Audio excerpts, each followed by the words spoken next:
In my review of the Vauxhall Opel Astra K, I said to avoid the 1.4 non-turbo. You can't go wrong with any of the engines. So was I right? Well, sit back and find out in this video. This car I'm in today is the lowest power petrol engine you could get. It's the 1.4, does 0 to 60 in around 12 seconds. Actually, the Sports Tourer is even slower at 13.4 seconds to 60. So it's fairly slow.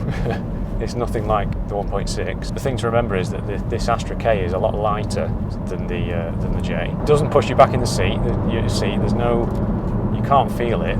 The only problem with that would be that if you've obviously loaded the car up with lots of stuff, it might start to really chug up hills and stuff. The problem with the 1.4 is, and this goes for any smaller engine, in order to make any progress you have to keep the revs high. So although in theory a smaller engine is more economical, it often isn't, because you have to use the revs and then you're going to burn more fuel instead of using the low down torque characteristics of bigger engines. And to prove this point, the owner Gary sent me his fill-up stats, and as you can see here, after 1,000 litres of fuel burned, he's done an average of just under 40 mpg, which is the exact same I did in the 200 brake horsepower 1.6. You'll see that I've been getting just over 40.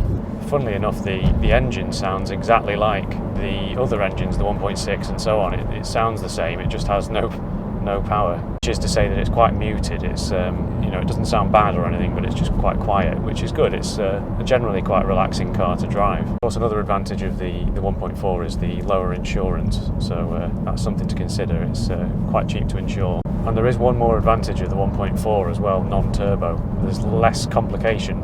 There's no turbo, and therefore there's no intercooler or all the other gubbins that come with a turbo, and there's none of that low speed pre-ignition problems that you get as well, so it will probably be more reliable. So yes, it won't set you the world alight with performance, but if you want a dependable car, going for a simple engine is always the best option. So I wouldn't completely avoid the non-turbo 1.4, but just don't expect a fast car. The economy is not any better, but it's cheaper to buy and insure and probably more reliable.